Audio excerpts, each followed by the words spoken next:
Another day, another emergency light, and today we have the Lithonia EU2L. I know we're still on the Lithonia and generic topic, but this one is very decent. Again, it's a branded generic like the Lithonia EXRG, part of the basic series as well. But simple self-diagnostics is the standard on them. So the test button is green, as you can tell. When it's green, it's in good condition, but if it's red, the battery's dead or disconnected. In this video or in a separate video, I will demonstrate the simple self-diagnostics.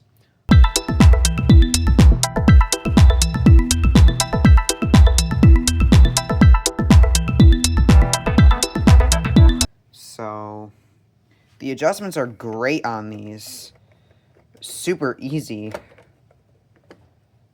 It's a very small, cute emergency light. And let's give it a test. As you can tell, it's pretty bright, actually. Alright. These can be in black housing as well. And the generic variant wouldn't have simple self-diagnostics and obviously wouldn't say Lithonia lighting on it. This may look similar to another emergency light by Allpro, the APPEL. Or APEL, my bad. It's just wider, doesn't have simple self-diagnostics, and it does obviously not say Lithonia lighting. But it's similar looking, and the heads are pretty much the same, and they're probably the same brightness. Although this one's probably a bit better due to the simple self-diagnostics. When you push the button, the light turns off. And now we're going to see this performing in the dark. It's pretty dark in here. First, let's see it light up the ceiling. And yeah, it lights it up. Obviously, since the heads are not adjusted, it's not going to light up the basement. Now I will adjust the heads so it lights up at least the walls of the basement.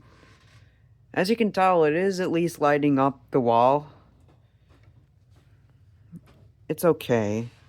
Now I'm going to put it back into standard adjustments, and I'm going to pick the emergency light up.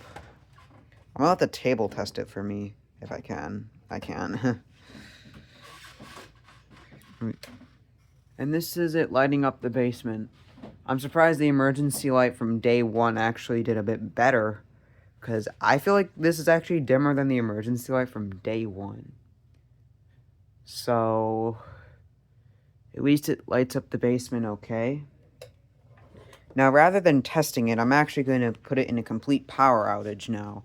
First, I'm going to turn my workbench light on so it's not pitch black, and then I am going to just unplug the unit from the wall. It will put it in emergency mode. There we go, and I don't have to hold the test button the whole time. Oh, smart self, I should have just done that the whole time.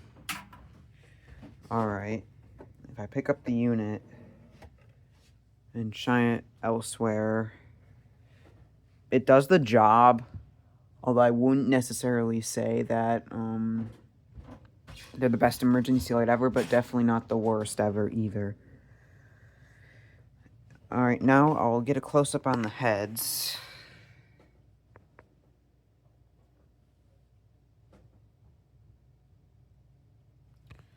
Alright. Now I'm going to be plugging the unit back in and turning it back to AC mode. Alright, I'm now going to try to show you the simple self-diagnostics if I can, and I do apologize if it's hard for me. With it being so hard to plug in, as you can tell, the test button's red now, indicating that it's not going to work. If I try and demonstrate, it's going to flicker at the end. However, I just have to connect the battery. I'm going to do it off camera because it's a little tricky. With that done, I think that is going to about do it for the review of the Lithonia EU2L emergency light. For sakes. Oh my god. Bro, this freaking snap. Alright. I'll fix that when the video's over. However, I'll just give it one more test for the sake. And yeah, hope you all enjoyed, and stay tuned for more.